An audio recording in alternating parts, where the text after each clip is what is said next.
Look at that fish!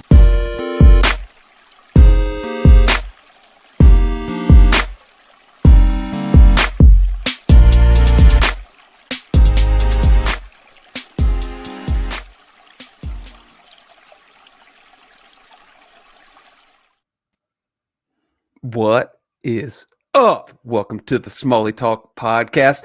This is your boy Josh Thunder Rod Shrinko. I got my brother Christian Vaughn on the other line. What's up? I like that, dude. You almost broke into a Jamaican accent, and I think you should. I think you should be commended for that personally. I went Asian this time, dude. How was it? Oh. Was it? Did it? Was Oh, it? is that what that was? Yes, it was I Asia. think the Asians should only be offended by that because of how bad it was. It was like Asian Danny. Irish, dude. Asian Irish. Your brother is the worst, man. Anytime like I get Danny to do any sort of impression, it always comes out Irish. It doesn't matter who it is. It's crazy. Yeah, I've told you before, dude. I have one impression that I do. I can't do anything else, but the one I do Gollum. is pretty Gollum, dude. Straight up. I think you've done it on the podcast before. Probably. I never quite know how to react when a grown man does Gollum. Dude, I just got done watching all 3 Lord of the Rings with Hattie. Dude, I forgot how good those were. They're actually not terrible. Yeah. Tolkien was the man. Very good. Tolkien was the man. Dude, there's no doubt. It was a great trilogy. Yeah. So yeah, dude, I watched there's a video the other day I watched. It was it was like the orcs, you know, but it was like orcs just with normal voices, and they're just talking like normal. Like I smell human meat. No, man flesh. Or what did he say? Like it's very, very funny. The internet for a solid win there. Yeah, dude. Freaking the memes. This is the golden days of memes, dude. There's just memes. Any like subject, any like little niche you're in, there's just memes for days. So it's unbelievable the stuff that people like just sit around and think of. Like it's so crazy, so creative. It's I mean, honestly, like if you think about it, like throughout all of human history, all of this like advanced intelligence and like motivation was directed towards solving like major world problems. Like, man, I am like literally freezing my balls off inside of my own house.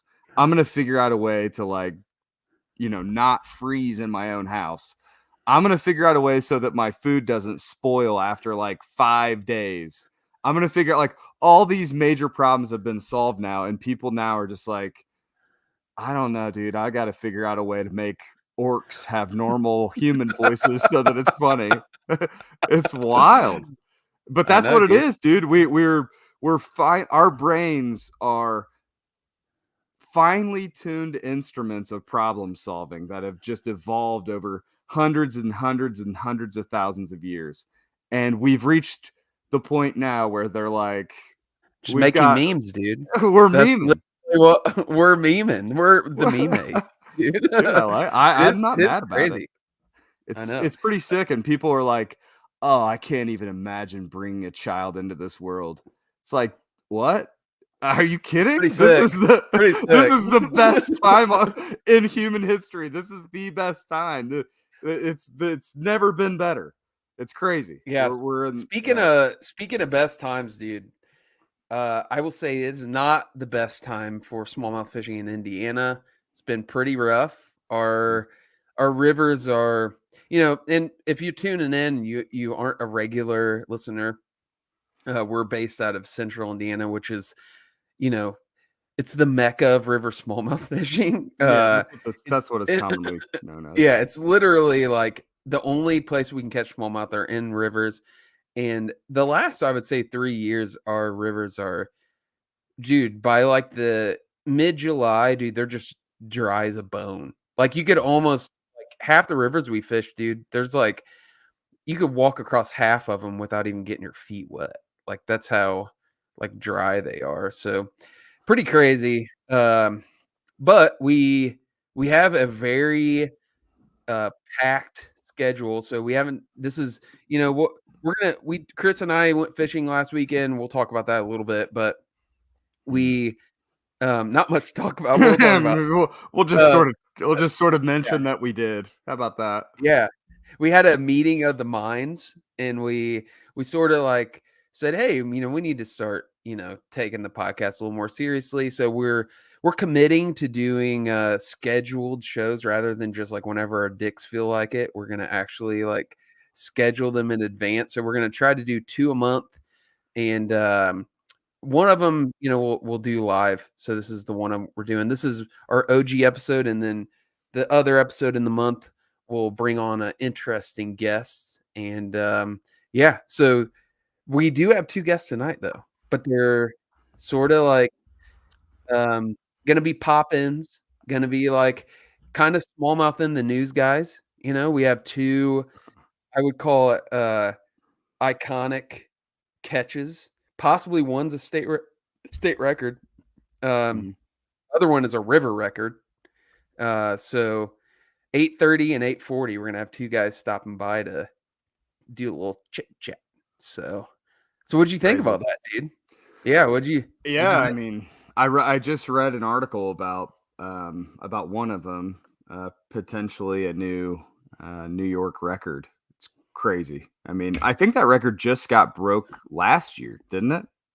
I saw 2022, but yeah, maybe that's right. Yeah, but either way, I mean, pretty recent, pretty awesome.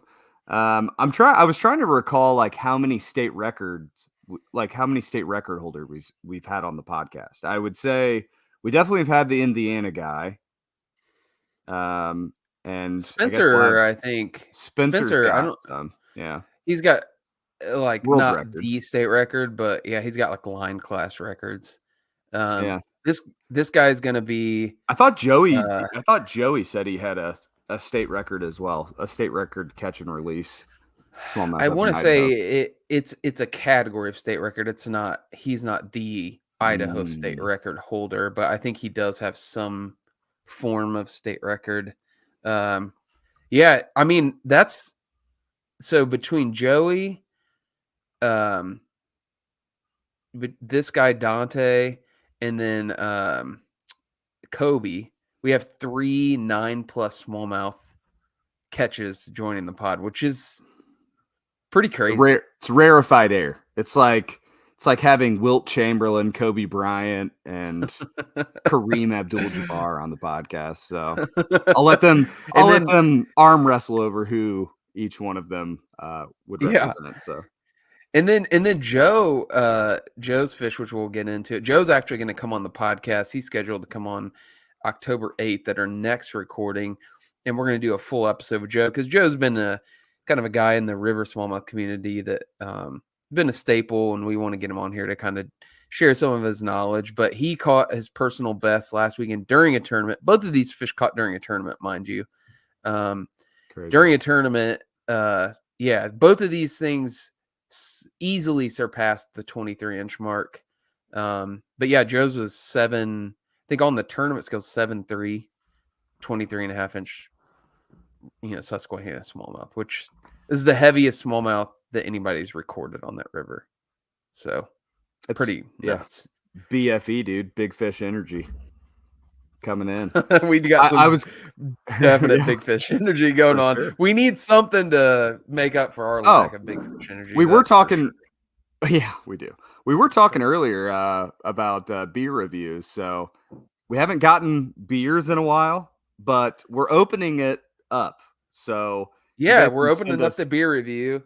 Seltzer waters, you guys, or seltzers, bourbon, seltzer reviews, bourbon, wine. Whatever. Will we do wine reviews? Oh hell yeah! You can do wine reviews. Yeah, of course. It's not going to be good, but I'll do it. Yeah, I mean the review's not going to be good. It's going to be a lot of me like doing fake stuff to pretend like I know what I'm doing. I drink wine. Yeah. Do you make the wine go circular in the glass and then you sniff it? Oh, the mouth feel is so right. Yeah, dude. I feel like the beer the beer reviews we did were pretty fun because we rated them. If you haven't listened that far back, it's been a while, but we rated them based on a smallmouth scale. So by the inch. So like the top would be like a 23-inch smallmouth. And then, crappy ones would be like, 12 inches, 10 inches. I'll rate this one. This is my personal favorite summer beer, Bell's Okay. Oberon. It's a solid 20, dude. That's a 20 all day. There you go. So I'm gonna rate my seltzer water as a very, very, very, very solid 19 and a half here. Oh, Topo, dude. Topo hits hard. Topo's no joke. That's my favorite, like just any sort of all drink categories, the Topo Chico with lime in the glass bottle. Those all three of those combined, dude, it's like I get a pack of those in my house. And like if the girls touch them, dude, I freaking like get your hands off that. Like they're not allowed to drink. Dude, my son's been busting on me, dude. He's like getting to that age where he's like starting to like he like kind of figured out that like guys sort of like just like bust on each other. I was like the other day, like you talking about like nut slaps, dude? Is he nut slapping you? Do a little dick slap? Your son just walking by, just slapping your dick? That would be a bad day. That would suck. That'd be a terrible day. Yeah, no, like I'll be like the other day I walked inside and he was drinking a soda. I was like, "What are you drinking a soda for?" He's like, "I don't know. Why do you drink 10 seltzer waters a night?" I was like, "What? Where did that come from, dude?" Back, dude. Straight off the Chris Vaughn tree, dude. Yeah, that guy's gonna be a master zinger, dude. I know, he's gonna be a master zinger. He zinged me super hard. I was like, "Oh, I guess I drink a lot of seltzer waters. I don't know. They're healthy." But yeah, my girls are getting to the point where they're starting to get a little smart aleck. They just make fun of me, honestly. They don't really zing me. They just like straight up make fun of me. I swear to God, so we go to the lake because I had to resort to lake fishing. I'm not gonna talk about the fishing. Tell the boys, give the boys a lowdown of lake fishing. Yeah, I caught like 10 largemouth, whoop-de-doo. So anyways, it was my wife's birthday. She wanted to go out on the lake, so we took the boat out, and I was like, hey, there's no rivers in play right now because it's so low. I was like, just let's go to a lake. So anyways, Sorry, babe, no smallmouth fishing for your birthday. Yeah. We're gonna have to go largemouth. She was devastated. Yeah, 100%. basically. Well, on this particular lake, there's a restaurant on the lake that you can pull your boat up to and eat at, and it's like an Amish style restaurant. Whatever, no problem. I had a sun shirt on. It was like my motor blew a fuse, by the way. It was like in the middle of the lake. It blew a fuse. I had to troubleshoot it on the lake. So I had grease on my sun shirt and I had a t-shirt with me. So I was like, oh, I'll just change. So I'm like on the boat and I like pull my shirt off, and I'm like, whatever, like changing shirts. And all of a sudden I hear Hattie she goes, Dad has man boobs. I'm like, what the thanks, fuck? Hattie. I was like, thank you. Dude. I looked at her and I was like, brutal. I appreciate that, Hattie. Oh my God, swim back to shore. I know. I should have just chucked her in, dude. Should have chucked her in the lake, but that's uncalled for. Yeah, there's an unbridled like make fun of dad atmosphere in our household. So that's fine. I mean, how it goes. It's fine, dude. They're out of the will, but it's fine. I hope you enjoy working your whole damn life because you're not getting shit from me when I die. How about that? Yeah, no joke. Definitely no college tuition, that's for sure. Dad's gonna empty that college savings account, dude. Just take the penalty. Yeah, of course. Take the penalty, put it right in my savings.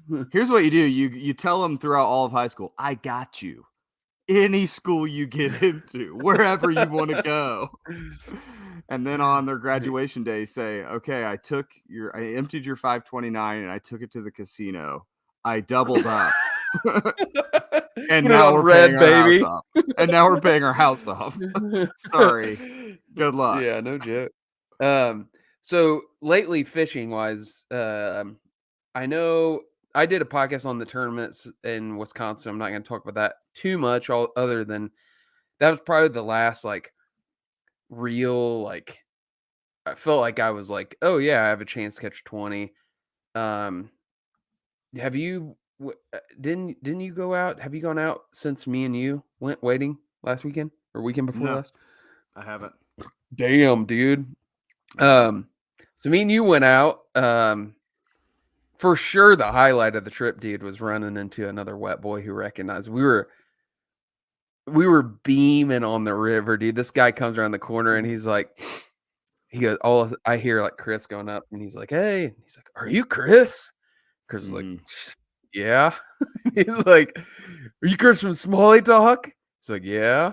He's like, Josh is back there. And the dude, he was starstruck, dude. He was starstruck on Yeah, the river. He was for like, sure. I didn't expect you guys to be on my home river. Like, yeah, Starstruck, yeah. starstruck / a little annoyed that somebody else was fishing right in front of him. Yeah, Yeah, no that's joke. more Like, more hey, the you can go reaction. back there. We fished that whole Yeah, area I back know. there the last 3 hours. I know. It's like, yeah, we didn't really catch much, but good luck. No, it was cool. Yeah, we ran into him, and I can't remember his name right now, but I actually looked him up. I follow him on Instagram. no, It's nice. been His name was week and a half. Dawson Gentry, I think, if I'm remembering correctly. Definitely not. Dilbert Renshaw, I'm pretty sure. But I'm trying anyways, to think. no, it was cool talking to him. He's a good dude. Yeah. And he actually had a pretty cool rod. It was like Yeah, Chris goes, it was cool looking. I will admit that. He's like, dang, that's a the cool grip looking on it rod. was sick. Yeah, and he goes, you're like, what kind of rod is that? And he was like, it's Yeah, an like shit on Ozark it. Trail. And you're like, oh. I didn't do that. No, it was cool. The rod, like the grip on it was really cool. It had like I drawings did. on it. Hey, I thought it was cool. I mean, honestly, dude, it looked like Well, I more. I guarantee wouldn't you, say we didn't, with our probably a combined total of about, I don't know, $1,500 worth of fishing gear that morning. I guarantee you we didn't do that much yeah, better I than know. him. We caught So, a lot of fish. I think I caught one that I did catch an 18, and then the rest oh, of that's right. them, You did. Forgot about yeah, that. I Yeah. caught an 18, and then a lot of small fish. You know, Yeah. you were throwing a fly rod. It was, I think I did most of my damage on bottom, Yeah. so that was that was it's hard to do. I think you did start throwing something on bottom, Yeah. didn't you? I caught plenty Or of at least like fish. a Just cray fly. a lot of small ones, just little tiny guys. The water was also really super weird when we were out there. It was like It was low, low but and like stained. yeah, Yeah, but not stained like it just looked like pond water. It was really bizarre. So, yeah, yeah. anyways, Definitely weird. not much to talk about. Probably the biggest highlight fishing wise that I've got since our last podcast was I just built a nice little overhang for my boat. So my boat is. Yeah, I was honestly like I had left my boat open to like the air for a lot of the summer, which really was not good for it. that's So one way to put it. You left it open to the air. well, like Yeah, I have like a nice cover, but it's kind of a bitch to put on, especially by yourself. So yeah. like since like our trip in July, for instance, like where we went up to St. Clair, I had left it uncovered since like July. So about a month Well, and a half sun to where fading, huh? yeah, I was getting like sun fading on like the leash and stuff like that. And so anyways, I built myself a nice little carport, like a 12 by 24-foot carport on the side of my pole barn. I And know, dude. I was like, you sent me a picture of that. I was jealous, dude. That's I it's wish pretty I had nice. enough room for that. I don't really have room for the pole barn Well, nor the lean-to. So but yeah. you can park your boat inside your garage, which is awesome. I I mean, mean, I that's pretty cool. could, I do, but like in wintertime, I'm gonna actually move it over in my little fenced-in area and Are just you? get a nice cover for it, and just like because wintertime's tough to park outside, like the Could you car. buy like one of those like canvas or like tarp Yeah, like I could. I've thought about thing? it. Yeah. Yeah, I may do I mean, that. I don't know that and put a cover on it, and yeah, but we'll see. yeah. Um, but yeah, Yeah, my dude. So overhang's pretty cool. So, yeah. yeah, I liked it a lot. I like it even more than your pickleball court on the inside of it. So, uh, yeah. So, um, I have a trip planned. Are you got anything coming up? Any fall stuff you're trying to go do? No, not really. Pretty much staying local. We actually had plans to go do, and still thinking about doing like a redfish trip down to New Orleans, like in late November. So if that goes off, that'd be nice. But in the way of smallmouth fishing, just kind of local stuff, getting ready for the winter program. I think my big effort this fall is kind of getting my boat back in working order. I've had a couple issues come up with it that are self-inflicted that I need to get resolved. So Same, dude. yeah, getting my Same. boat in order, getting ready for the winter program. So My when you're, my what did my you say about your impeller's fuse? shot, dude. My What happened? impeller's it's just worn down so much Mm, it can't, like, it has too big of a gap around the impeller, and, like, I'm having trouble, like, if I have any sort of load and, like, if I'm by myself, it's fine, but if I have, yeah, like, I had full tank of gas, the girls, a cooler, and, like, it took me a long time to get on plane on the lake, so I basically am like, I just need to get a new, I think I'm gonna get a stainless impeller. I'm gonna get a yeah. stainless impeller and then a new sleeve. Um, so yeah, man. And then yeah, I blew a fuse, and I don't know what happened, but like I go to take off, we were getting ready to go to a different part of the lake, and motor's just no power, like none. And I'm like, you know how that is. You're in the middle of the lake, family's on the boat. You're just like Of course. stressed out, and you're just like, my God, dude, this never happens. I'm asking the girls, I'm blaming them for everything. I'm like, what did you Of guys course. do? Uh, What did you guys touch? Did you push this button?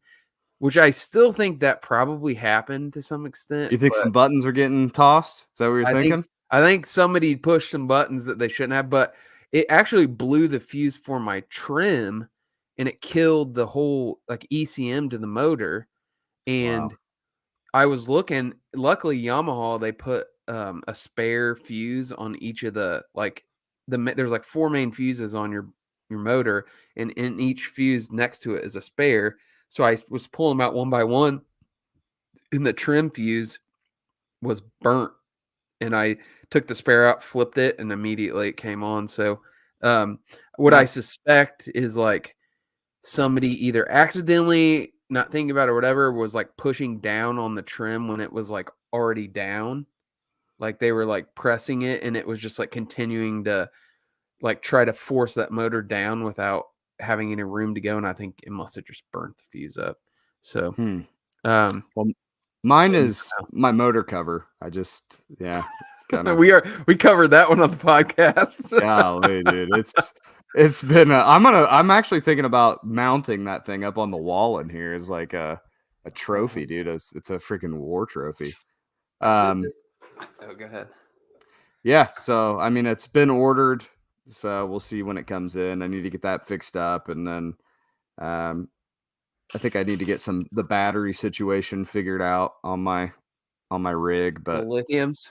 Yeah, yep. yeah. We might have But a other than lithium that, sponsorship coming, so, we'll, we'll see. I was gonna show the boys, already showed you, but I got go a for it, dude. this is this is a dedicated winter rod. I probably will never use this any other time besides winter, but I got a 7'10" medium light extra fast.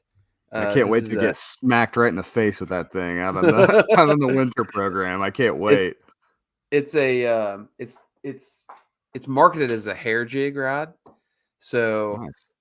I was like, man, that'll be perfect for what we do in the wintertime where we just like Yeah. barely crawl stuff on the bottom.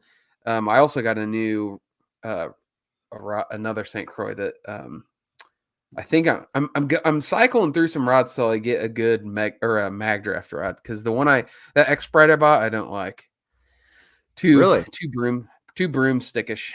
So Hmm. yeah, I Did got you a sell it, or do you just gonna use it for something else?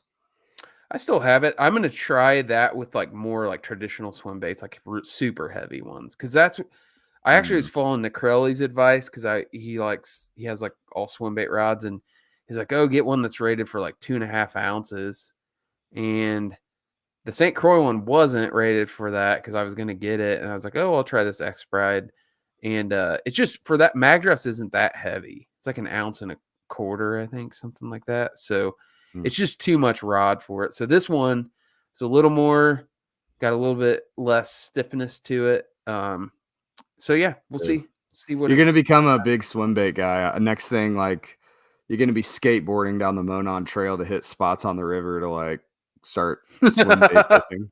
You'll be like, yeah. Hey yeah, man, it's I pretty sick ride in. Pretty sick I ride don't into I the don't spot. I don't mind that, dude. I respect that. I respect the hell out of those dudes, dude. Yeah. I saw somebody, not nobody I will name, on Instagram who, to be honest, is one of the biggest crybabies I've ever met in my life in the whole fishing world. And he said that the worst people in the fishing industry were true swim bait guys, and I almost called him out. Almost called him out because I was like, Talking if anybody crybaby? knew I how think you big of a just did. crybaby, oh, he's the crybaby, dude. And I hope he's listening to this because he'll know who I'm talking about. Call him out, dude. You Crybaby. called out. Hold on. You called out Larry fucking Dahlberg on our podcast. This You is can call out a personal. whoever this is. This is a personal call out, and I'm not going to start beef that doesn't need to be here. But this dude is a crybaby, so that's Oh my only way. So God. that's the only way I'm going to put it. So if you can find the Wow, comment, dude. more power to you. I sent a text to Derek with the screenshot. He knew who I was talking about. So Okay. All um, right. so Crybaby coming at you, Crybaby Anonymous. I like it. Yeah, I just love when people talk shit that turn around and just like go, so that's exactly what it is. So Dude, I'm uh, fall bite is like getting ready to kick off though. So I do have I should say I should revise my earlier comment when you said do I have anything like big planned. I actually do have a mark on the calendar for kind of an experimental trip that I've yeah. got on the calendar for end of October. And I know exactly what you're talking about. I'm not slipping the DOS on it yet, but it's gonna happen. So we'll see. I hope I get in on that. Because Yeah, you're always I'd welcome, be dude. I'd be interested in it. I'm going to it's October 10th through the 14th. Me and my dad and my brother always take a trip at some point during, usually later in the year. And yeah, we were debating on where to go. I was looking at river levels, texting some people, calling some people, trying to see. And dude, I can't escape the Susquehanna, dude. It's just like it calls your name, like I was just seeing the ridiculous fish that people were putting up. Numbers. Randy Long had 2 guys on his boat, caught 184 fish in a day. Had a 20 mixed in there, some 19s. So I was like, and they're letting down the inflatable dam the week that I will be there. So I feel like it's kind of destiny. So We'll see. we'll see. I hope We'll see. I think it's going to be spectacular. I mean, Indiana's leading the 20-inch leaderboard, dude. We got to do something. We gotta. And speaking of, dude, we were talking about this earlier. So Joe's fish, Dante's fish, both came on the same day, and I want to say Joe even said in the same hour. So weird. I've seen in the last. Now I don't know if it was that same day, but it was very recent. Like within that weekend, I saw 221s on White River caught, and like I also saw several posts like Ryan Dole said had commented and said that the biggest fish he's ever seen out of the Great Miami came on Saturday, which come from a guy like him that is pretty legit. Yeah. So I was like, man, there's something weird going on. I don't know. It was Friday. Wasn't it Friday 13th? Last Friday? I don't know. Or was Yeah, I that don't 2 keep weeks track ago? of. I'm not a No, that was 2 I'm not a weeks ago. 20-year-old white girl who keeps track of like astrological signs and whatnot. I'm just living my life, dude. I do wonder though if there was like a barometric pressure issue or some sort of like super moon bullshit going on that like I don't know. It does seem like a little bit of a unexplained We need to look into it. situation. That's We need yeah. to look Yeah. into it. We need to. I wonder if the guys coming on will shed any light onto this. So I wonder if they would. I wonder if they've done the research, because Joe pointed out. He did point out. He's like, it was really cool because Joe guides on the St. Lawrence as well. Joe's like, Yeah. he was like, hey, this guy caught this fish. I want to say he said it was in the same hour. Maybe he just said same day. That's so weird. So maybe he's already looked into it. I'm interested to see what what he has to say about it. So we should have our guest coming on any second now. So hopefully not having any technical difficulties. But yeah, dude, I'm pumped for the winter program. Like I am too. I'm kind of getting to that point in the year where I'm starting to look forward a little bit. We got some rain. We got some rain this weekend. Hellacious summer and early fall at work. So I actually just had my kind of like late fall, early winter, like completely empty out. So yeah, I'm very much looking forward to getting back out, doing some wet boy things, getting real out there, because it's been it's been a little bit scant this year, if we're being honest. Been pretty tied up.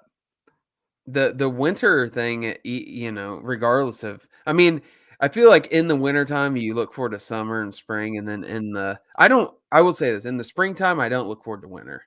That's like pretty not pretty at all. Yeah. But winter, when you start getting into that kind of summer lull, spring is the best. Like I don't even look forward to summer and spring. I just want it to keep going. So yeah.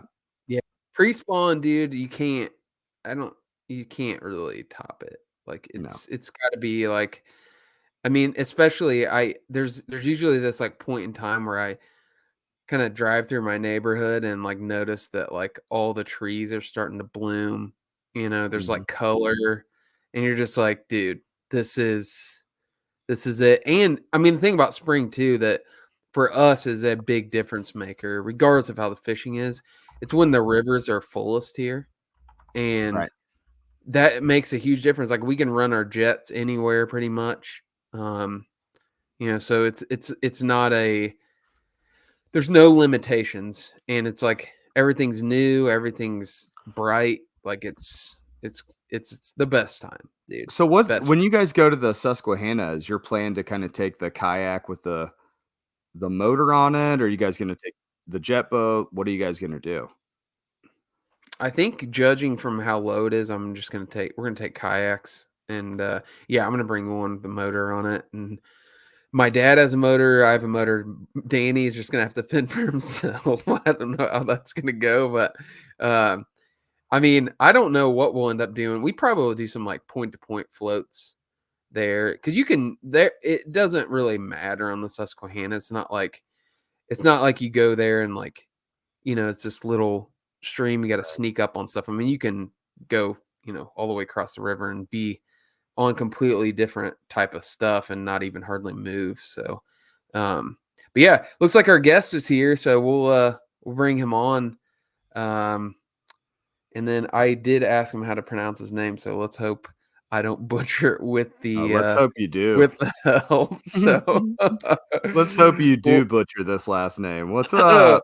All right, I'm gonna give this a shot. This is Dante. Don't correct. Don't hang on. help him. I gotta look at it again. Hang on.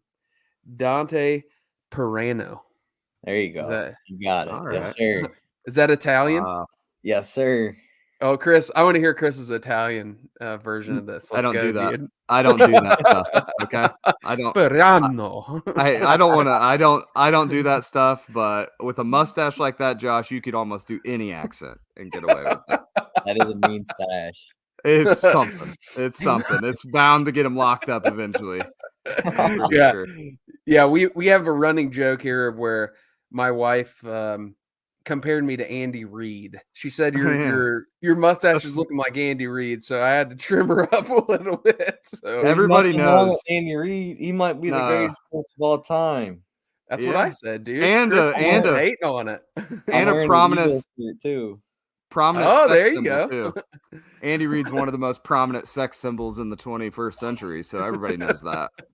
The dude exudes confidence and masculinity. So, dude, tell us about what I mean. Okay, first of all, you're kind of like you fish a lot of tournaments. There are probably a lot of people that already know who you are, but tell us why you're in the news lately. So this past weekend, I fished a New York Bass Nation Federation tournament out of Ogdensburg and weighed best 5 for 31.4 and held in a 9-pound smallmouth, a fish of a lifetime. So it's been a hectic couple of days, but it's pretty unreal. It's crazy. That's Freaking absolutely sick, nuts. dude. We were looking. Hang on, I gotta show. Yeah, the picture but throw it up there, dude. Because I was like, Jamie, throw up the photo. I was looking for pictures, and there's a few of them out there on your Instagram and stuff. But there's one that stuck out. Like, I was like, this is insane. Look at this fish. Holy shit, dude. Wild. Dude, that looks like some taxidermist like got super high and was like, I'm just gonna make the biggest out that I can possibly think of. I'm gonna use a lake trout body, dude, and just put paint it like a smallmouth. I mean, my God. Holy shit. Real. Yeah. God. So pretty wild, dude. Crazy. That's crazy. And I mean, 31 pounds is pretty crazy too. I mean, that's got to be one of the biggest single angler bags up there, right? I mean, that's crazy. Yeah, to my knowledge, I know there's been some team derb bags that have been over 32 up there, and there's been some crazy bags during the spawn, but during the regular season single, I'm sure there might be a bigger one out there, but I'm not sure. I know there's definitely not many that are over 30, but it was just a magical day, man. It was everything went right, and I gambled, and it paid off. But yeah, so you ran like it's 20 miles or something like that to get to your or no, it was like 70 miles. That's what it was. Yeah. Our jet boat's a 20-mile run, and our jet boats is like a 70-mile run. So it was a little different we're dealing with. But yeah, definitely. wild, Yeah, dude. it was an east wind that day, so it was the day before was a little more rough.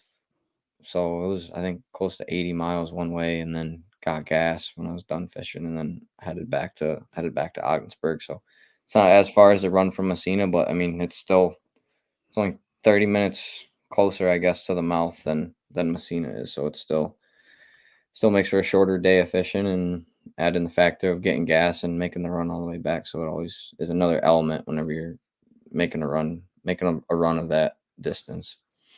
That's crazy, dude. It's crazy to think that you kept fishing after you caught that fish. Yeah, someone called me earlier and was writing an article, and he was like, "What time did you catch it?" I was like, 9 a.m. He's like, "Why didn't you drive back?"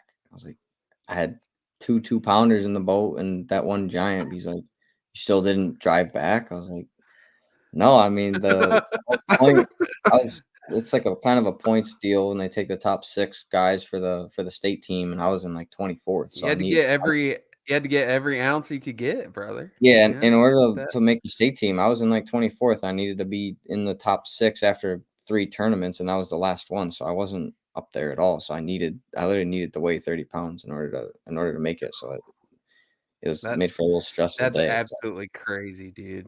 Yeah. And did you had night? Oh, go ahead, Josh. No, I was just gonna ask, like, are you like a regular on the St. Lawrence? Yeah, that's like my home. I'd call it my home fishery. I've been fishing. I started fishing in college, sophomore year. Fished for Clarkson up in Potsdam. My buddy Ben Seaman got me into the tournament scene, and then fished there for 3 years, and then graduated in 21 and worked a full-time job the last few years, and then I'll just fish tournaments there up on the weekend. Fish a Canadian trail up there called the Bayfuel Tour, and then fished the Toyota Series the last few years up there. Fished some on Oneida. Fished some with my buddy Scott. He owns a tackle shop on Oneida called Lakeside Outfitters. So I've fished some fished a few tournaments with him on Oneida there, and we weighed some big bags there. I think one of them, I don't know if it's the official record on Oneida, but we weighed one over 25 there. That was pretty insane. But oh my God, dude. This I'd is say yeah. St. These Lawrence. are some goofy numbers, dude. These are like straight goofy. So the St. Lawrence, Chris and I were talking before the pod about like because where we live, like we don't really have many smallmouth reservoirs. Like in Indiana, we got cornfields and a few rivers with smallmouth in them. So that's why we run jet boats, skinny stuff. St. Lawrence is a river, but like, what would you describe the area you're fishing? Like, give us like just the layout of it. Like, what's it feel like? So it was technically caught in the river. It was near the mouth of the river on the U.S. side in Cape Vincent. So essentially, no matter what the wind direction is, the wind does crazy things on the lake. The lake is like, I consider it a small ocean. Basically, it's giant, and there's so many fish in it. But the waves the wind, no matter what direction the wind's blowing. I mean, unless it's a straight east, which is like not rare, but it's not often. It's majority like southwest winds, and it wraps around into the mouth of the lake. And then it could be blowing like 30-mile-an-hour one day, and the next day it could be no wind at all. But it's so big that the waves will build all the way from Buffalo essentially and roll all the way over to Cape Vincent. So it's like there's residual waves for multiple days sometimes. So it's like you could go out there and it says 0 wind, but you get out there and there's like 3-foot rollers where they're not like white capping over, but it's just like ocean waves, or they're just like long, slow rolling waves. Yeah. So the kind that make you throw up on the side of the boat. Yeah. I got sick for the first time a couple of weeks ago, and it was like blowing 40 out there. And I've gotten sick before in saltwater, going out like 20 miles offshore, but I've never gotten sick before on freshwater until a couple weeks ago. And I did the old Corey Johnson from staring at the live scope. So that was. Yeah, I imagine like staring at a screen while you're like bobbing up and down 3 feet. Like you're probably just like you like lose track of where you're at in space, and it's probably not great.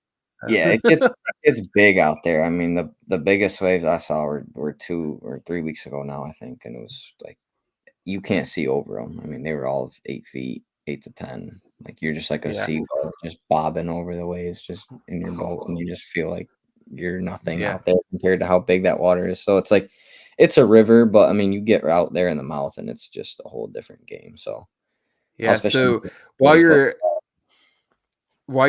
we're going to transition in this, because we have another guy waiting because I want to bring him on. So kind of speaking to the river game, this guy actually guides on the St. Lawrence. So I don't know if you heard about this. And Joe can talk about this when you get on. Joe caught the biggest smallmouth ever recorded on the Susquehanna River. And it was like, Joe can talk about this. What's up, Joe? So what's up, Joe, maybe I mistakenly saw this, but did you say that you guys caught that around the same hour? Did you say that, or was it just the same day? I believe it was around the same hour. What's up, guys? What's going on? What's up, man? How's it going? I should have watched the whole episode. I just tuned in like 5 minutes ago. But Dante, are you sick of talking about that fish yet? Getting there, not totally yet, but I mean, it's definitely been a hectic couple of days. I literally just hopped on. I just got home. I had to go out to dinner with some coworkers. So, dude, that thing is you won't get sick of talking about it. Yeah, I don't think so. Not for a while. Dude, that is ridiculous. What was the biggest one you saw in person before that? I caught a 7.2 in July practicing for the TIO, and that was like, that one looked old though. I'll pull up a picture of that one. It was like, it looked totally different because that one was definitely past its prime. Yeah. It was like, just looked. So you go from a 7.2 to a 9. Yeah, man, it was crazy. I was stuck on 6.5 for a couple years, and then man. So what such a terrible problem to did have, that thing jump? Did that thing jump or anything? It tried to, but it couldn't get out of the water. It Like, just what it did was you?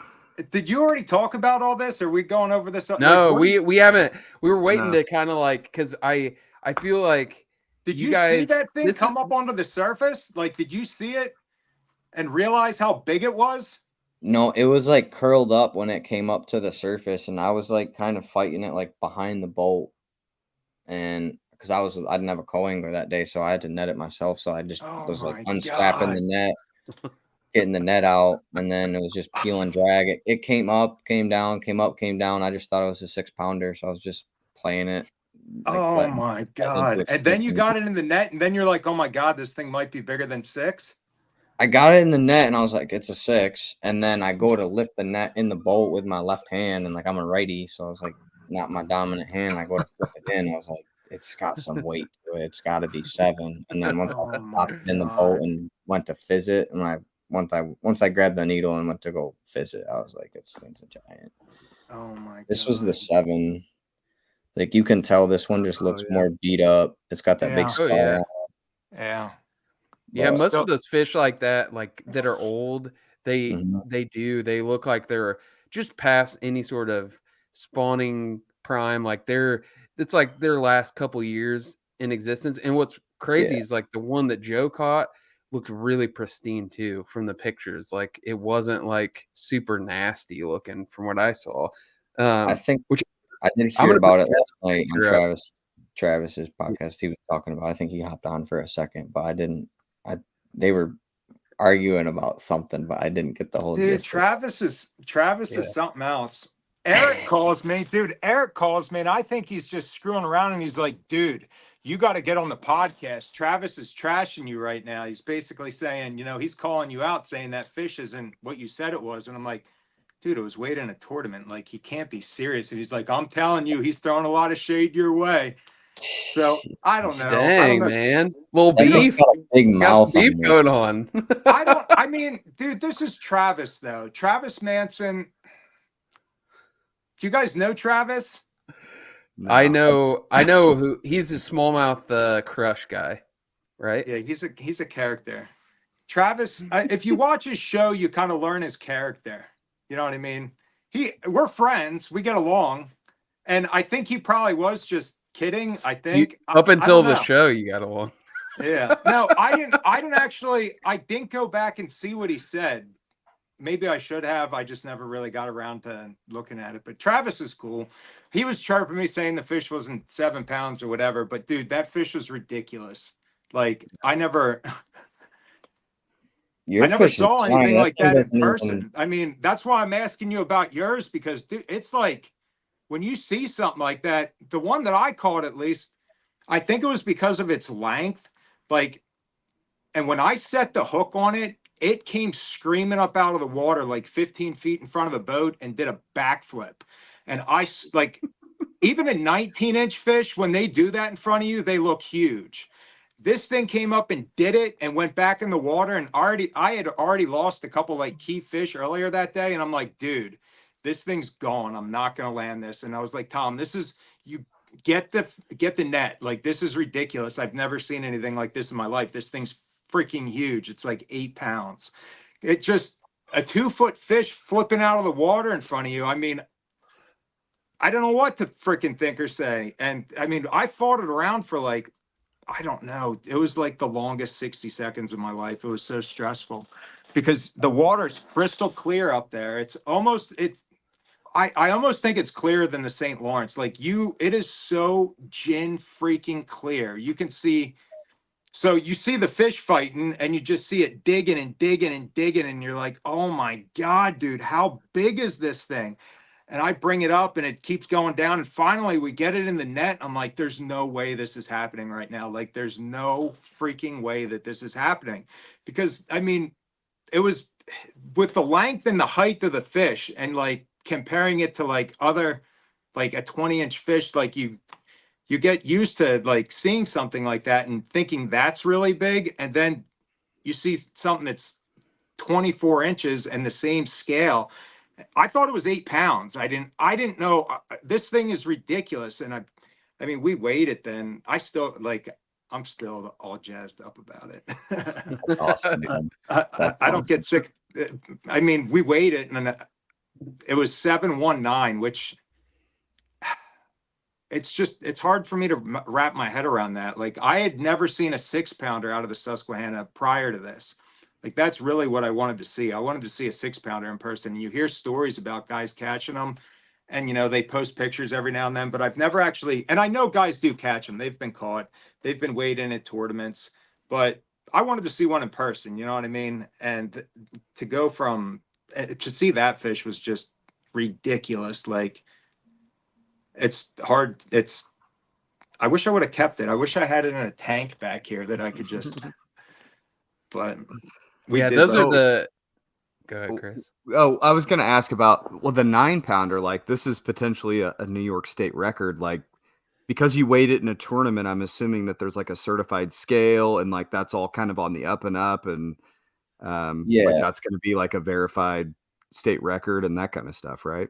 Yeah, so I'm working with the DEC right now. I was weighed on the New York Bass Nation certified scale, and it gets, I don't know what the tournament director called me and texted me what he's pulling I need to pull like the ID number for the scale, and then when it was updated, I guess. But I mean, he said it gets updated every year, and they have some technician come out and certify it at the start of every year, so it should go through. I haven't got a chance to answer the DC email back yet, so I got to send them a bunch of stuff. It's just been busy. Hey, get on that, dude. That's not one of those emails you can just sit on.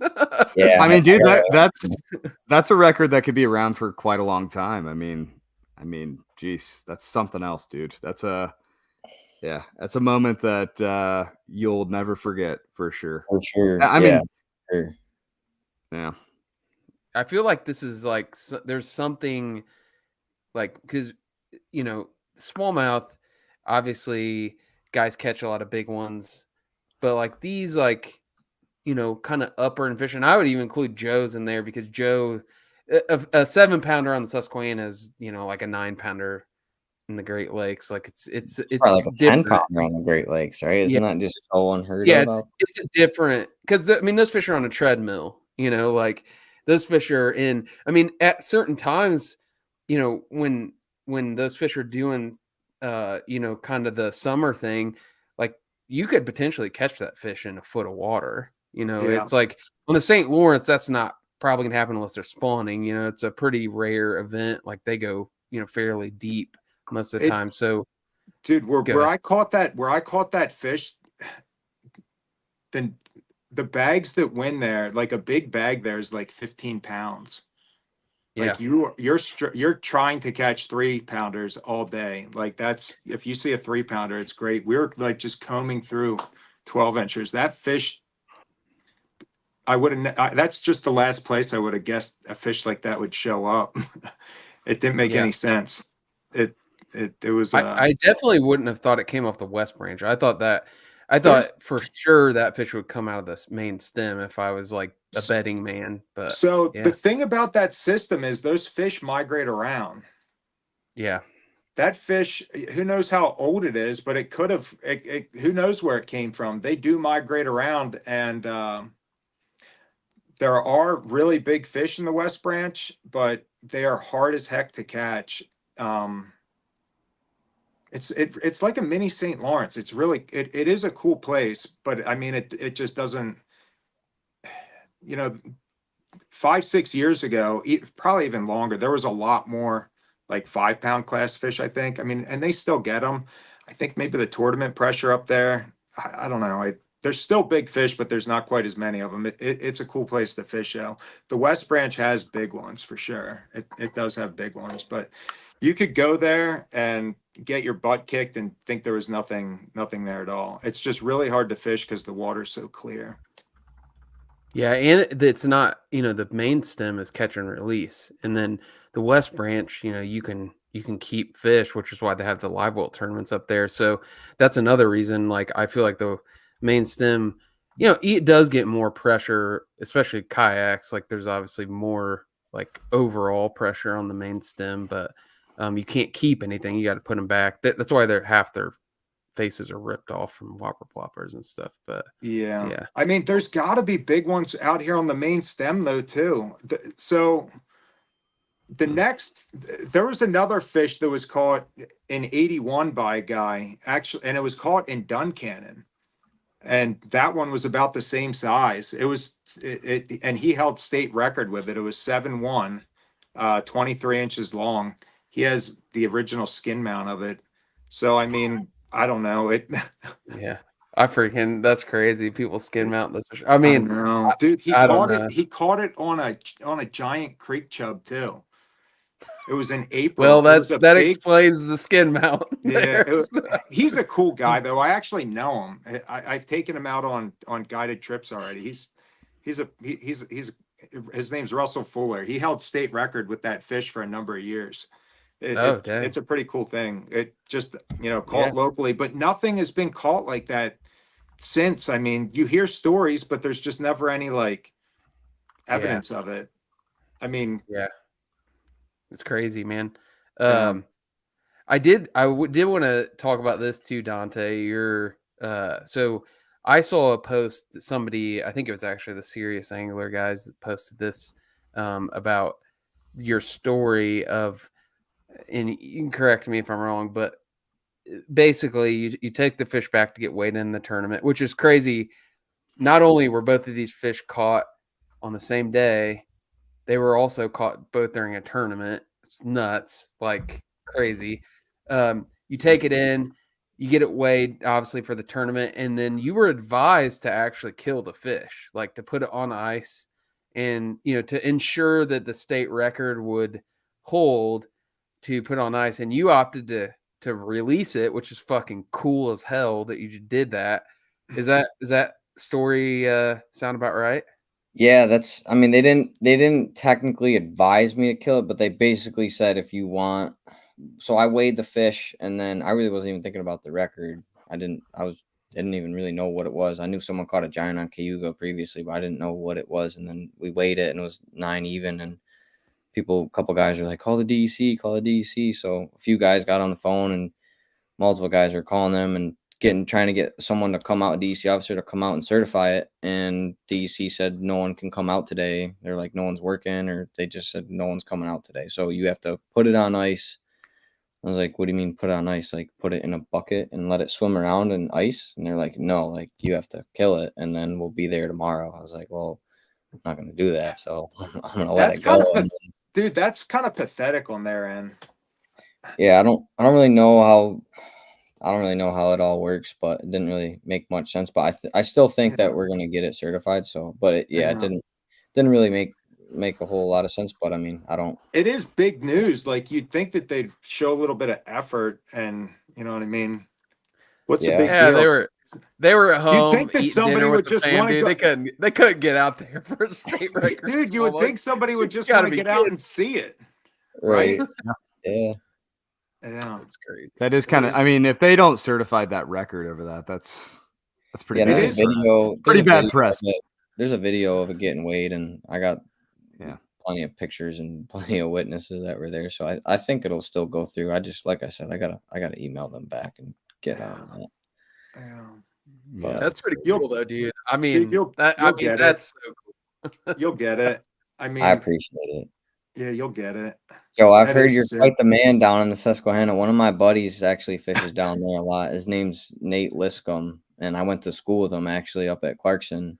We actually met playing basketball together, and then we both didn't even know that we both fished for like 2 years. We both just played basketball together and didn't talk about fishing at all. And then I think I was a senior and he was a junior maybe, and then we somehow fishing. I think he saw something about me fishing for Clarkson. And he was like, "Wait, you fish?" And then I've taken him out on the river a few times. We just become best friends.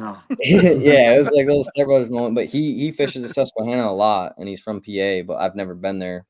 His name sounds familiar. I think his Instagram's Skinny Water Drifter. So he does some photographer or something. Yeah, that definitely sounds familiar. Where's he from?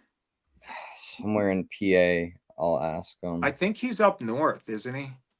Yeah, I'll find out. But yeah, he always tells me stories about the Susquehanna and how different it is from the river. Because like I'll get him up on the river. And he's just like, it's this so is so much different. different. It's like 3 feet It's of water and top water all day, and he's from dude, Lewisburg. Wild, He said. dude. It's it is wild. wild. Lewisburg. I fish up there, Lewisburg. That's what he said. Yeah. Yeah, he's up on the West Branch. I Yeah. mean, he knows. Yeah. He said he knows what's he up. said you're a hammer. He said you're a hammer. I don't know. I mean, dude, You're a hammer, Joe. Don't be modest. So this is the deal, and this is what I tell people. For how much time I spend on the water, I should be really damn good, and I probably should. I should probably be even better than I am, because I am out on the water like every day. Like right now, it's honestly every day I'm guiding. You got to make hay while the sun shines, and if you can't put people on fish, I mean, there's a problem. But yeah, I don't know. I mean, the Susquehanna is an awesome freaking fishery. Like, it's the fish You aren't need as to big go, as what you're dude. used to up You there in need New to York. go. But dude, You the need way to you go. catch them, like I've experienced both now, and the St. Lawrence is freaking awesome. Like knowing the caliber of fish, but dude, it is so hard on you. Like I heard what you were talking about with the rough water and stuff, and I got into that a little bit up there last fall to the point where it scared me.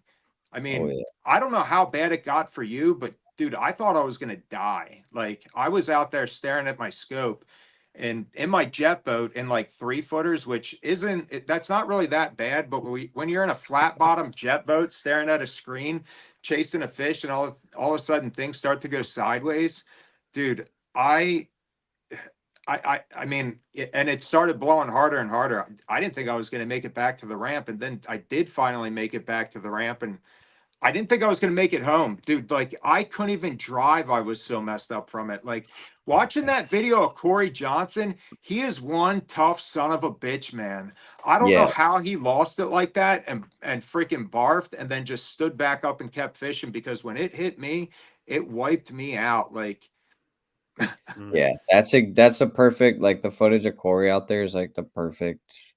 I mean, it doesn't even do it justice though, because like I haven't when you're seen out this there, clip.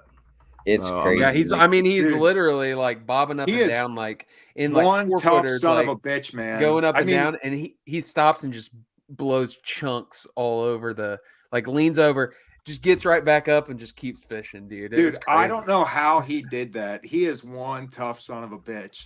yeah, I it mean, gets when it nasty. hit you, did you work your way through it, or I was like standing. I had my seat up front, and I was just like had one hand down on my. I had one hand down on my knee, and I was still like scoping, but just like staring down. And then I fished most of the day, and then there was a couple of spots where I drove the boat the whole day too, and then I had my buddy Joe couple stops. I would like have him run the troll motor, and I was just sitting like I couldn't even stand up at some point. And then dude, I couldn't. Yeah, I mean, I couldn't drive. Like every time I would drive for like 5 or 10 minutes, and it would start to come back, and I'd have to pull over and throw up. Like in every red light I hit, like I'm opening the door and there's traffic, and I'm just losing it. Like I thought I was gonna die. And then, so I ate a salad from a gas station like an hour before this happened. Well, So food I don't know. poisoning. It could have been food poisoning too, and it was a little nasty. So that could have been it, but it messed me up. Like, and I started feeling it come on a couple other times last fall, and I had to leave immediately. Like, I don't want this can't happen Yeah. again. And with chartering, like I had somebody get sick up there with me like 2 or 3 years ago, and it wasn't even rough. And I remember thinking, this guy is a puss, man. It's not even rough out here. Like, what is the problem? But dude, I ended up having to drop him off on the bank, and I felt horrible. As the guy, it was actually, I shouldn't mention any names, but The puss. the other guy fished. The other guy fished the rest of the time, and it was good, but he couldn't get back on the boat.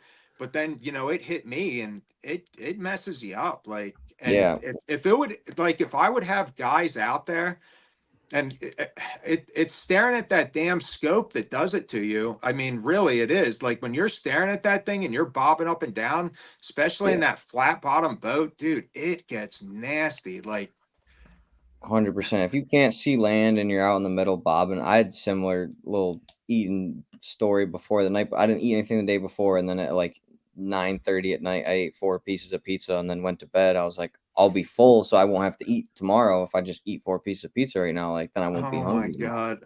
So I ate 4 pieces of pizza, and then we're driving over the border that morning. I'm just like burping the whole way in the truck. I'm like, yo, Joe, like, I don't feel good, dude. Like, I was like, I just don't feel good right now. And Not then a I'm good just idea. it's blowing like 35 knots, and I'm like, all right, like we're gonna go out there and we'll see what happens. We get there, drop the trolling motor. I caught 2 back to back out of like chasing bait balls, and I was like, it's gonna be a good day. And then Yeah. I looked at him, I was like, yeah, dude. I was like, I'm gonna get sick like probably in like 20-30 minutes. And then I just kept fishing. I was like, yak over the side, and then we had a GoPro roll in the boat too. So for the not our GoPro, but like if you're in the top 10 for the chip, they put a GoPro in just to like ensure. I don't know. They make a TV series and they ensure like you don't cheat, obviously. So Yeah. we Do you hear about a lot through of it. guys getting sick up there though? Like, is that a big thing? I just not really since that Corey Johnson thing, and like I've spent hours out here and I never got sick until I think it was just a combination of the things, but I don't hear about it much. But I mean, most people I think will when it's going like the waves that Corey Johnson and most guys aren't gonna go out in that. But it's just it's if you don't know what you're doing out there, like just driving the boat alone, like it's not hard to sink your boat if you don't know how to operate a boat in big water like that. Right. It's definitely not impossible to do. So That's sick, man. I still I'm can't gonna- believe you caught a 9-pounder. Dude, it's so ridiculous. Like, crazy. Looking at the pictures of that thing, it's insane. That thing is. Yes. I'm Wow. going to put the picture back up. Pull up the one of the 2. Dude, that's the first one that I saw, and I was like, "Oh my freaking God, that is insane!" Dude, let's be Like- honest. I could jerk off to this picture. Let's just be perfectly honest. I don't know how I feel about that. I can sit here and I'm not stare gonna at that endorse for a that long one. time. Man, that is ridiculous. Yeah, Dude, that is ridiculous. It's so freaking absurd. It's insane. How many people were there for that? How many people saw that? A lot of the guys I think went back because it was like a 2-day. It was 2 separate tournaments, but they were all in the same kind of like trail. So everyone pretty much I think most of the guys that didn't. Some guys stuck around. There was still like a good crowd of people that were there, but I think majority got out of there after they weighed. You didn't give people the heads up. I mean, I wasn't on my phone all day, obviously, because it was in a tournament. And then I got back. I told my buddy Liam, I was like, I pulled out right outside of the ramp when I came in, and I was like, "You got him?" He was like, "Yeah." Or he said he got him decent, and then dude, I got a big one. I walked around and told some people like, you might want to come up here and see this. I'm about to drop a hammer. You didn't tell anybody? Just my one boy Liam. I was like, I got a big one. He's like 7. I was like, dude, you dropped a 9-pounder on him. You dropped a 9-pounder on him at a tournament. How many teams were there? It was 40. I think 48 guys signed up. It was a. Hey, are you fishing so like 24 boats? Are you fishing No, it's 48 boats. 48 boats. Yeah. Dude, you dropped a hammer on them. I can't believe you didn't go around and spread it and make a crowd. Dude, when that thing was in the tank like that, like when that picture was taken, you holding it in the tank, was there a bunch of people around? Yeah, that picture came after. So I weighed all 5 and then weighed the lunker, and then they wanted to hold it in the tank because we thought DC was going to come. So we had it in the tank, and that's when once we found out DC wasn't going to come, we had it in the tank for a while, and then we got more pictures and videos of it just alone in that tank. That's when that one picture of it. So listen, when you walked up and they said you got one for lunker, what do you say to that? I didn't know some tournaments you have to mark them with a tag. I didn't know. This was my first time fishing this trail, so I didn't know if I had to mark it or not. So I was like getting worried because I didn't have a tag with me. I was like, some trails are like if you don't have it tagged, like they won't let you weigh a lunker. So I was like, didn't have one. I was just hoping that I didn't need one. But so what'd you do? Dump them? You dumped them in the basket or dump them in, or did he pull? So Barb Elliott's like one of our phys care people up in New York, and she checked my fish, and I fizzed them all because I caught them all deep, and I dumped them in the basket, and she was like panning around, and then she saw the one, and she was like, "Oh my gosh!" She's like, Oh my "That's an 8 pound." gosh. She was like, "How?" She's like, "That's got to be a 7 or an 8," and I was like, "I think that." She's like, "How big is it?" I was like, "I think it's more." And then she was freaking out. She's awesome. She's great at taking care of fish, and she sells a fizz needle. You can get it at Scott's shop at Lakeside, but it's like a little fizz needle with a little plunger in it, and she like makes them and has like a piece of yarn almost like tied to the plunger. So it's like the best fizz needle out there. How deep, like, I mean, how deep must a fish be to fizz? Like, what depth do you look at when you? Honestly, it's all just, I've fizzed them as shallow as like 5 feet, and it sounds dumb, but whether it's because I don't know, like I don't know if it's because they were deep and then they pull up shallow, Dude, those and then fish are you catch so them, and then you sensitive. have to fizz them. But I think it's more of like when you're fighting it, if if it goes way down, or if it just gets real tired and like swims deep and then comes back up, swims out deep, comes back up, then like the air bladder is just gonna go. So like I've fizzed them like Hmm. shallow as 5 feet, like I said, and then as deep as, I mean, out to I've caught them up to like 60 So how feet. can you tell they need fizz then? Can you Yeah. Like see? roll You over put them. them in the live well, and then they'll just go belly up, like they'll just float up to the surface, Mm. and you can just see like they can't right themselves and can't like sit straight up, like they'll just be belly up, and you'll Dude, it know. sucks so bad seeing them do that. Yeah, when I We should caught that carry one, one.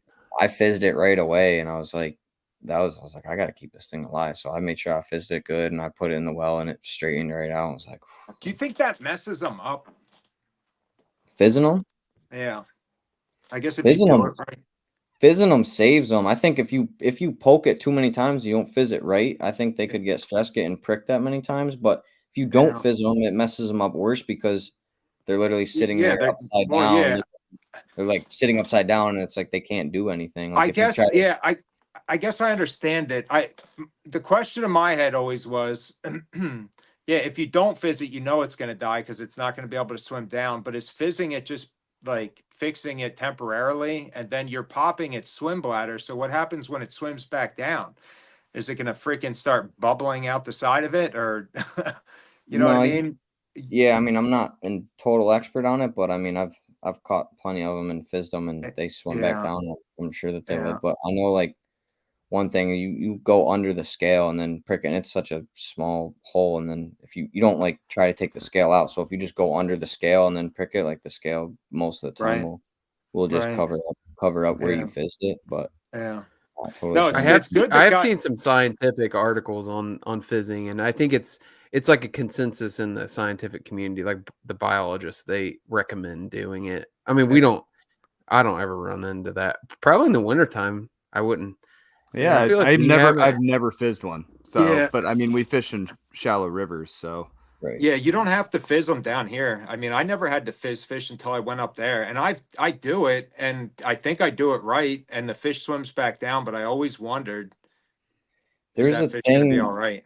Yeah, there's a thing they used to fizz through the mouth, and there used to be like a big fizz needle, and then like I don't, just from what my friends say, like someone said there's like a 95% chance of like striking an internal organ if you go through the mouth, Right. and they might swim off fine, but then they'll like die close Bleed out. to like Yeah. nearly after. But so people stopped fizzing through the mouth for the Yeah. most part. I'm sure there's still some old school guys that still fizz through the mouth, but it's definitely recommended just to go behind that fin. Yeah. Yeah. Hmm. So you're a New York native? Yep, yeah, I'm from Syracuse, New York, in Baldensville. Okay. Awesome. So Yep. you fished like Oneida and everything a lot growing up. Fish don't not a ton. I mean, I didn't have a boat growing up. Like I bought my first boat like 3 years ago when I got out of school, and Yeah. it was an Illinois boat, but I drove to Kentucky and picked it up with my Yeah. buddy Ethan. I barely knew him, and he volunteered. I didn't even have a vehicle to tow. He was like, Yeah. "Yeah, just hop in my truck. We'll go down and grab it." So we rolled down overnight, like because we were both working full-time jobs. So we just ripped down Friday night, slept in. I was like, I'm going to Kentucky. I don't need any warm clothes. I just brought like a shorts and a t-shirt, and then we're sleeping in the truck, and it was like 35 degrees. Yeah. Like I'm sleeping in the truck, and every like 20 minutes I'm turning the truck on, getting the heat going, and then the heat would just like go escape right out. Yeah. So I had like a hoodie I was just using as like a blanket. We slept for like 3 hours in front of the guy's house, and then Damn. pick the boat up. 3 years ago, and now you're dropping 9-pounders on them already. It's crazy. What screen do you have in the front of the boat? Just a Garmin 126 Eco Map, just the Ultra 1. Yeah, That's all it takes. The old standard Bass Pro on sale for 2 years. But my buddies and I run a boat rigging business called Deep River Technology. So we're a Garmin dealer. Garmin dealer, Minnesota, Lowrance, and Powerhouse Lithium, all sorts of stuff. So awesome. I did that this year too. So that's been pretty cool running that. Are you staying pretty busy? Yeah, we got a decent work from Oneida. People coming up. We rent a shop out of Clayton, so we've had a fair share. It picked up quick. So that's great. There's not a lot of other places to bring your boat to get it rigged. So we had to make sure you talk about all that a lot during this. You'll get even busier. Yeah, definitely trying to promote it as much. That's a good idea.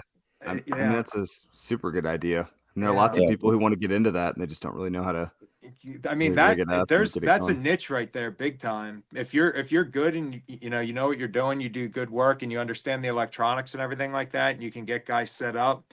There's definitely a need for that. You'll do. Oh, you're wearing one of your hats.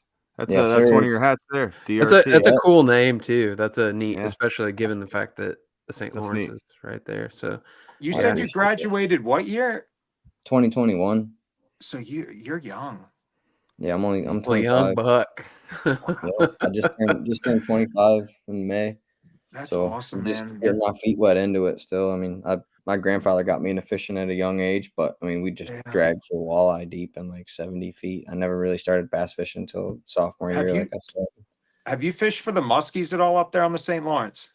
That's one thing on my list. I might have hooked one before. I've never like targeted them. I'd love to. Do you ever see them on your scope up there when you're around? I've definitely seen a couple on scope, and the one that I got closest to was last year, 2 years ago. There was a spawning tournament, and like I'm not a fan of fishing the spawn. I do everything I can to not fish it. Like this year, I didn't even put the boat in the water during the spawn at all. Yeah. But I was flogging on the shoal.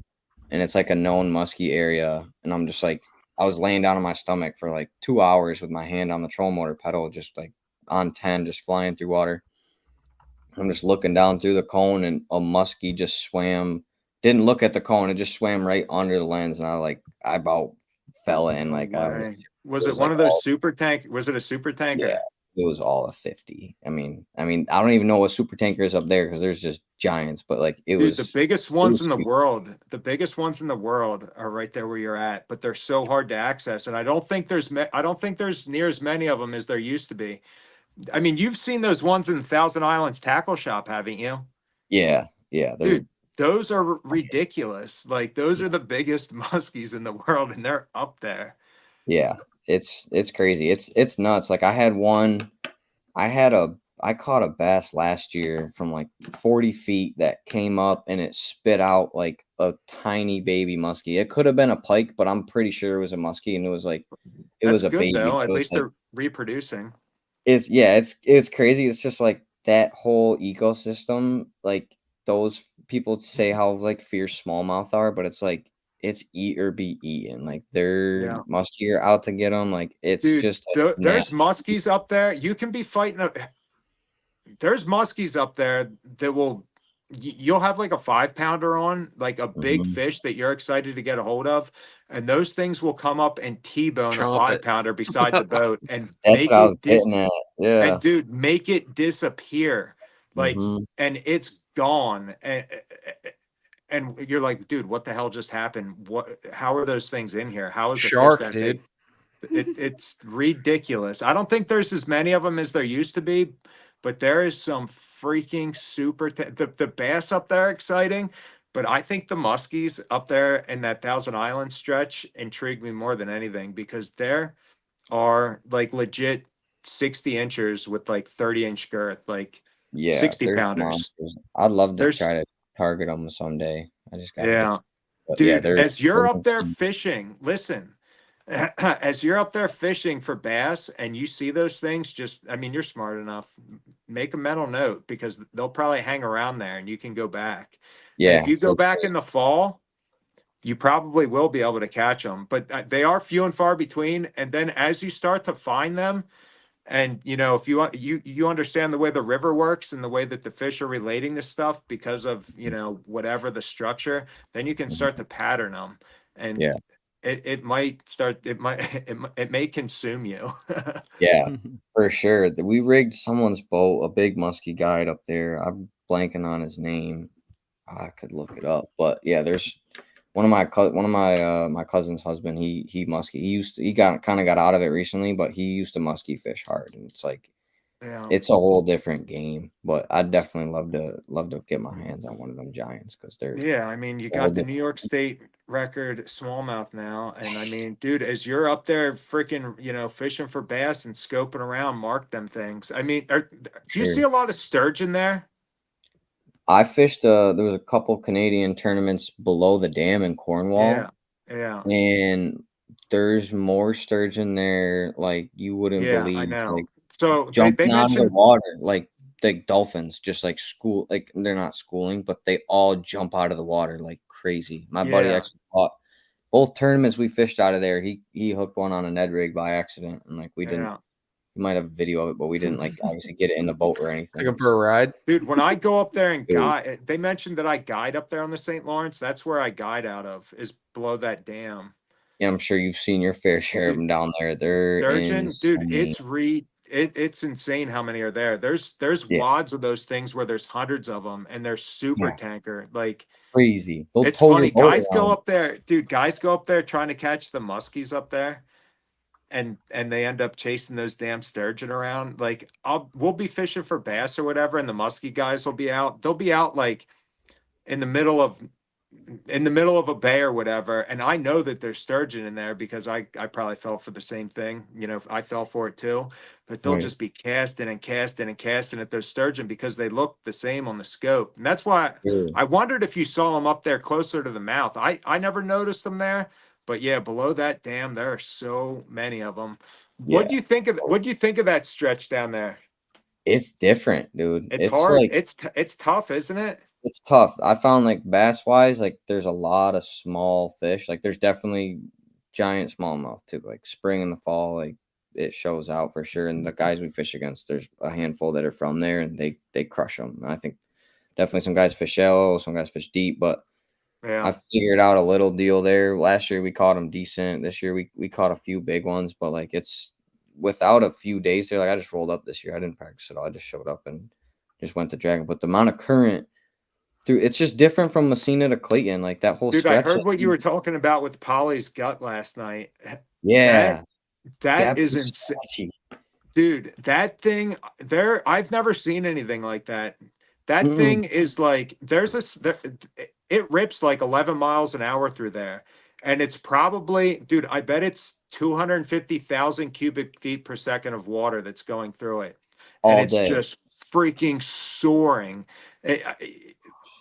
It's The amount crazy. of the volume of water going through that thing is ridiculous. I've never seen anything like it. It's crazy. I'd rather be out in Lake Ontario on 8 footers than be in Pies Gut and like have a chance of like your boat failing or like Chomler go out or whatever, and like you're somehow getting washed into that because it's just like it's I don't We've even know how to describe it. Like on the dude, map, it like has some like whirlwind logos, and I was looking at it, I'm like, what is this? Like I've never seen this logo on the map before. And then I was driving up to it. I was like, "Oh, that's what that is. It's just rapids, and it's like Joe said, it's just so much water just humming So is through it it. deep then?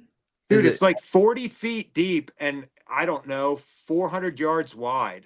It's and it's going 40 11 feet miles deep an hour? and Dude, it's like ripping legit Shit. 11. Like if you dude, fall in, I don't think you're getting out of there. dude, it is ridiculous. And it looks like there should be fish everywhere. There's giant current seams, like everything looks perfect. And Hmm. I mean, there's a few fish, but it's not, man, that place. I think a lot of fish get kept up there. I think Yeah, that's what's going on because definitely. there's so much, it's changed a lot since I started going up there. Hmm. There's a lot. It's sad to see it, man. Like, oh man, if they could make that like somehow do it catch and release, or I don't know how you even do it, but It's easy to read the water up there, and it's kind of, you can visually see where the fish should be, but I think they easily get picked off, and a lot of them get kept. Definitely a lot of live bait So, getting dropped down there. so speaking to current, where you caught that fish, Dante, is there, like, I know there's current everywhere, probably even in the lake, but yeah, there's what, definitely on the lake. like when you throw a bottom bait, like how far do you have to lead it to get it to swing down and like hit the Yeah, bottom? that's definitely good. It all depends like where you're at, how much current, obviously how deep you are, but and like how fast the wind's blowing. Cause like in the lake, there's definitely current. Like if you go onto a buoy, like you'll see like it's not just sitting there still. Like at some places there's more current than others. But if I'm in like 30 feet and I want my bait to get down there and I'm in, I don't know, like a mile and a half of current, you'll have to throw out like, depending on how heavy of a weight you're using, you got to at least throw out to 60 if you wanted to get down there at 30, depending on how much current you are, how much deep you're in. Cause it's like every spot's different, but like once you're there and once you flip out once, you can kind of see how much your bait pendulums and then you'll know, but it's like, it's not, well, you see one in 40, I'm just going to flip my bait 40 feet. Your bait's going to be behind your boat by the time it gets down there. In Yeah. some areas, Yeah. that's flat, you might be okay. If you're shallow, like you're probably going to be fine. But if you're in any deeper than, I don't know, 25, like you're going to have to lead it at least 20, 30 feet past it for it to get down there. And that's one of the most important things, I think, when you're scoping them that deep in that current. Yeah, if you're scoping them for sure. And we got to wrap this up. Really like good episode. A lot of good stuff here. But the one thing I did want to ask both of you guys, and I know there's talking about different parts of St. Lawrence, but like for someone that's never been there, like if Chris and I were like, we're showing up day one and we're just like, let's go catch some fish. What, like, is there an opportunity to catch stuff that's visual, or is it all like, dude, you better know electronics or you're fucked? Like, what can you catch fish like going on islands and stuff like that, or fishing just drops? Okay. Yeah, you could. I mean, dude, you could show up there and fish buoys all day and literally fish buoy chains and you could put your bait in front of 25 pounds for sure. And you could weigh 20 pounds just fishing buoys alone. But I mean, you can roll up islands, the head of islands, backside of islands, shoals. You can visually roll up and absolutely smoke them. I'd say the biggest thing is like what the weather's doing, the wind. If it's if it's sunny and flat, you get up shallow and you could go sight fish them. But if it's like pouring rain and blowing 30, like you don't want to be up shallow. You just I'd go drift around and go find somewhere calm and just go find some current and just go drift if you want to catch numbers. It's like if you want to catch a giant and go all day and get 3-4 bites, like go out to the mouth, go out to the lake and go tough it out if you want to like catch an absolute giant. But if you want to just go catch a handful of 3 to 5 pounders and run into an occasional giant, then I'd just go. I could deal with that. It's a few fives, be no big deal. Yeah, because we've been talking about doing a trip up there, and I mean, Joe's gonna not like this. We don't typically take out guides because we kind of like to just go explore for ourselves and like figure it out. Like if I was just going to have fun, a guide would be the way to go. I'd like to go like kind of figure it out myself and like just for the satisfaction of being like, hey, I went here. I don't have any problem with that. Not at all. Yeah, I mean, there's a lot of people thing. there's a lot of people that like guides. I mean, there's nothing wrong with that. It's just our sort of thing. Unless it's and I say it for smallmouth. Like if I'm going, even like red fishing, I go out without a guide and I just want to figure it out. Because I think when you put things together yourself, there's like a lot of satisfaction in that. Like if I went out with a guide, obviously I have a lot better head start. I think you'd go up there and you'd fish for a couple days and all of a sudden you'd be like, dude, I need to go out here with a guide. I don't think and I'm not even saying that I'm the guide that you should go out with. I'm probably not. There's really good guys up there. I think that place is harder to fish than I think it's a tough place to fish. It is. It's not roll up and just start whacking them everywhere. Oh, I mean, you wouldn't could expect that. Yeah, I mean that's the Susquehanna. That's the, not. the That's I that know it's place different than is that for it's sure. so cool, but the tour I fishing tournaments is a lot of fun. I enjoy doing it, but I think the amount of fish that get moved around up there in tournaments definitely does affect the numbers of fish that you would be catching. Like Hmm. there's because everybody's doing exactly what he just said, like rolling up the shoals and rolling up the, buoy chain, the channel markers and stuff like that. And they are doing that. And a lot of fish are getting moved around, but you still will catch them, right? I mean, but you're not just going to roll up and start drifting and catch 40 fish on a drift, right? You used to probably be able to, but like every year, like you said, with the more tournaments, more people coming up here, like it's getting tougher and tougher every year. Yeah. And like I don't every last 3 years, I don't think I've weighed a fish off a place I fished the year previously. It's like, Yeah. especially if there's people around and people are watching you, or you got a cameraman on you, or whatever the case is. Like Dude, They're I going think to it's that spot. that's I think better. it's a beautiful place and it's freaking awesome and the fish are huge up there, but the bass fishing is I just think a lot of fish get moved around. That's that early. Do you go out there during the early season? I've been out. I go out for like a week around Mother's Day. I went out this past year. I went out and perch fished with my grandfather and actually got a nice note on my truck in April when the water temp was 42 and it was legal. Like Yeah, Canadian season's open like all year until they close it from like May 15th to July 1st for the spawn, which is like which is what New York should do. But New York opens it during the spawn. So I went out in the early season and put like 50 perch in the box. And I get back to the ramp in Messina and someone left a note on the truck and they're like, yo, brah, the reason why we have great bass fishing up here is because the season is closed during the spawn. You are being watched. Don't try to tell us you're pan fishing. And then like made some stupid threat. And I was like, I literally I got 50 perch in my live well right now. I just took my 80-year-old grandfather out to go catch perch. Like B, Canada's open. So if I wanted to go to Canada and go catch 100 bass, like I legally could catch and yeah, release. And yeah, C, the water temp was 42 and it was in April yeah, Yeah, they're not and they're spawning. not spawning. Like yeah. they're the healthiest that they've been all year right there. Like the water's cold, like they're fierce. Like Yeah, so but I mean, yeah, I you don't know, do they gotta. gotta People just are dumb, dude. They got to yeah. get their nose in there. Everybody's got to say something. It's like You what? got to be careful up there, though. There's North Country folk. Yeah. Yeah, for You- sure. Uh, I, yeah. I would, I would, I would definitely be nervous about. I'd be nervous about it. I mean, it's all because I just had a skeeter trailer in the parking lot. I was like, if I'm going, Yeah, I walleye fish all the time too. Like I catch plenty of eyes and Just fish. paint over it, put a low sticker on top of it, and dude, be like, I yeah. got my deep V out here. But yeah, I Well, mean, you guys could go up there. I mean, go up there and try it. And I'd try and help you out as much as I can. And you guys should go up there and try and fish. You guys You'd should, have a good schedule time. a week and go up there and do it. well, we're going to. Yeah, Dwarshak and St. Lawrence are on they're Yep. very Short in list. our near future. So If yeah, you for can sure. somehow plan it around the weather, do it. Because like I know one of my Yeah. buddies, Scott at the tackle shop, he's got a buddy from Texas that came out this week and it was like, I just looked at the wind. And he was like, what should he do? I was like, it was like 30 knots out of the south. And I'm like, Don't hide go.